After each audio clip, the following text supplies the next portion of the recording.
पुष्पक विमान। राम मंदिर में काम कर रहे मजदूरों ने जब यह नजारा देखा तो सभी के पैरों तले जमीन खिसक गई। 22 जनवरी। प्राण प्रतिष्ठा से पूर्व अयोध्या में इतने बड़े चमत्कार का होना सभी को आश्चर्य में डाल रहा है। कुछ लोगों ने इसके साक्षात दर्शन किए हैं, जिन्होंने अपनी आंखों देखी जो बताएं, उसे सुनकर आपकी भी रोंगटे खड़े हो जाएंगे। आगे बढ़ने से पहले अगर आप एक सच्चे सनातनी हैं, प्रभु श्री राम को अपना आराध्य मानते हैं, तो इस वीडियो को लाइक करके कमेंट बॉक्स में जय श्री राम जरूर लिखें। दोस्तों, 22 जनवरी 2024 को रामलला अयोध्या के नए भव्य मंदिर में विराजमान होंगे। इस शुभ कार्यक्रम के लिए पूरे देश में निमंत्रण बांटा जा रहा है। शहर से लेकर गांव तक घर घर अक्षत वितरण में बच्चों से लेकर बड़े तक सहयोग कर रहे हैं। यहां तक कि महिलाएं भी घर घर जाकर अक्षत और श्री राम की अयोध्या की फोटो वितरण कर रही हैं।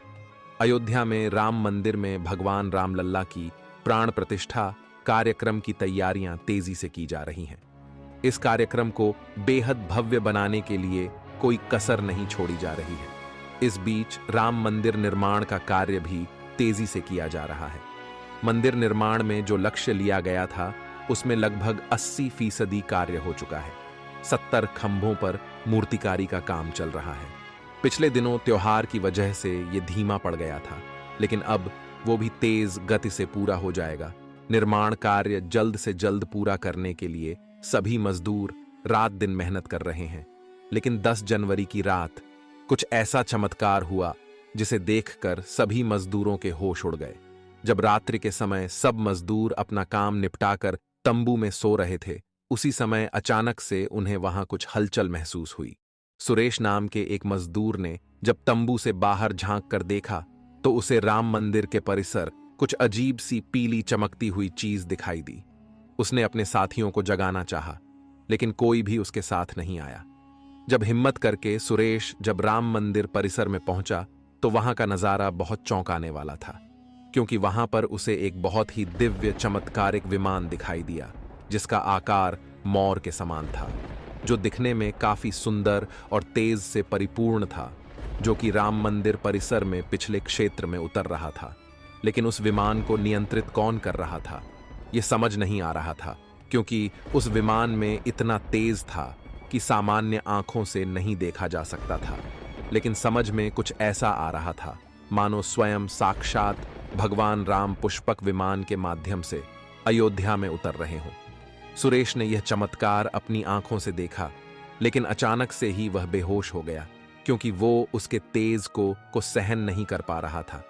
सुरेश जब सुबह उठा तो वो उसी स्थान पर मौजूद था और उसके साथ ही मंदिर निर्माण कार्य पूरा करने के लिए जा रहे थे। उसने सभी को रोककर रात्रि की सच्चाई बताई, लेकिन सभी उसकी हंसी उड़ा रहे थे। लेकिन सुरेश मन ही मन समझ चुका था कि प्रभु श्री राम अयोध्या आ चुके हैं।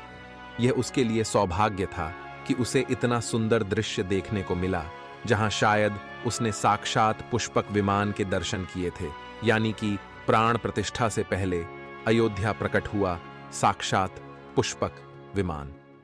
दोस्तों, देश के अलग अलग हिस्सों में कई बार अजीब सी आकृति के विमान देखे गए हैं, जिनका संबंध कई बार तो एलियन के साथ जोड़कर भी देखा जाता है।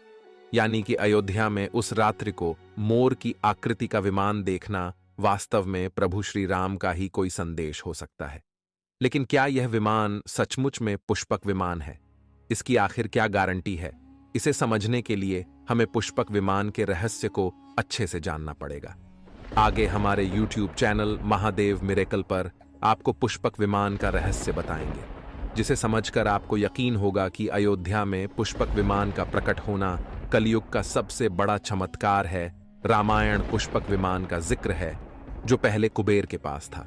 इसके बाद रावण ने उसे अपने सौतेले भाई कुबेर से लंका समेत बलपूर्वक हथिया लिया था।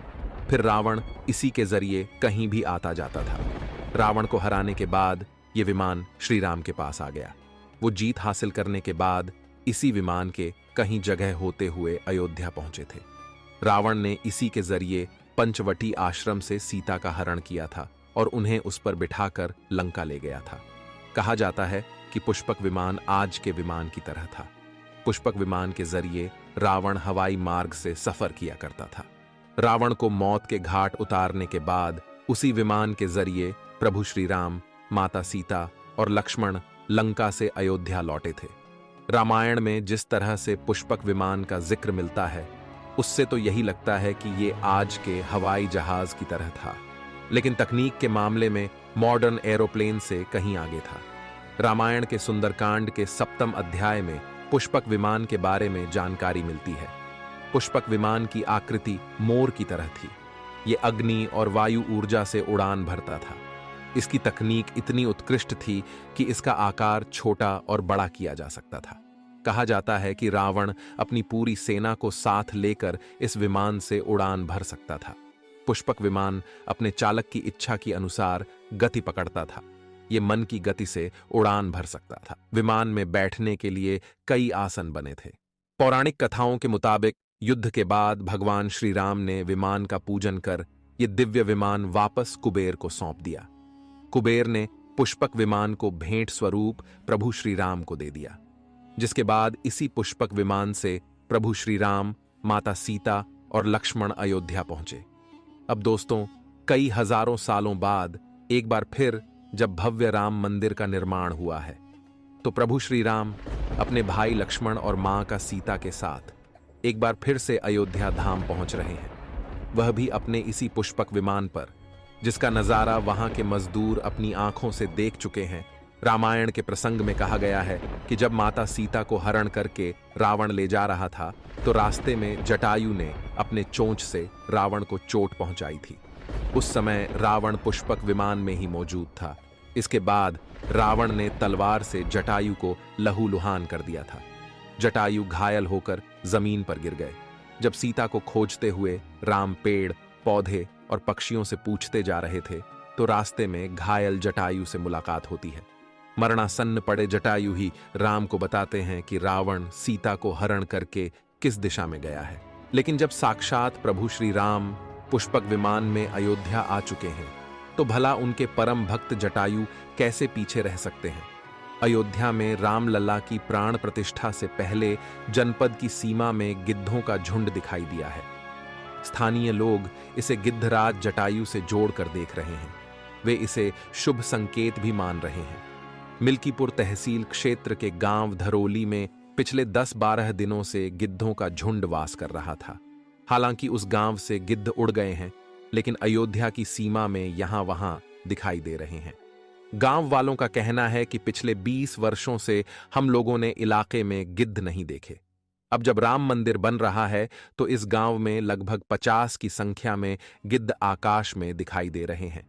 उनमें से 10-12 गिद्ध गांव में ही सेमल के पेड़ पर वास कर रहे थे। गिद्धों के दिखने की घटना को ज्यादातर लोग राम से जोड़कर देख रहे हैं और शुभ संकेत भी मान रहे हैं। 22 जनवरी को होने वाले प्राण प्रतिष्ठा के समारोह में देश के प्रधानमंत्री नरेंद्र मोदी ने देश विदेश की कई महान हस्तियों को निमंत्रण दिया है। लेकिन आपको जानकर हैरानी होगी, नेपाल में भी कुछ विशेष लोगों को समारोह में आने का निमंत्रण दिया गया है। इसके पीछे का रहस्य जानकर आपके भी होश उड़ जाएंगे, क्योंकि नेपाल को भगवान श्री राम का ससुराल कहा जाता है। क्योंकि नेपाल एक समय पर जनकपुर धाम था, जहां के राजा थे राजा जनक, और उनकी पुत्री मां सीता वहीं पर भूमि में से प्रकट हुई थी। जनकपुर धाम, जिसे मिथिला भी कहा जाता था।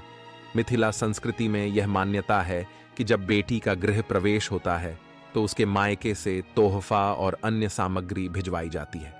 इसी परंपरा के मुताबिक जब प्रभु राम का मंदिर में गृह प्रवेश होगा, तो सीता जी की ओर नेपाल से अयोध्या उपहार आ रहे हैं, जिसे भार यात्रा का नाम दिया गया है।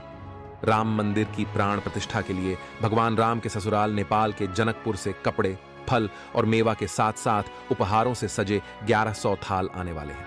इसमें आभूषण, बर्तन, कपड़े और मिठाइयों के अलावा भार भी आएगा, जिसमें 51 प्रकार की मिठाइयां, दही, मक्खन और चांदी के बर्तन शामिल होंगे। 22 जनवरी को प्राण प्रतिष्ठा समारोह होने वाला है। इसके लिए श्री राम जन्मभूमि तीर्थ क्षेत्र ट्रस्ट की तरफ से भगवान राम की ससुराल नेपाल के कई गणमान्य लोगों को निमंत्रण पत्र भेजे गए हैं। दोस्तों,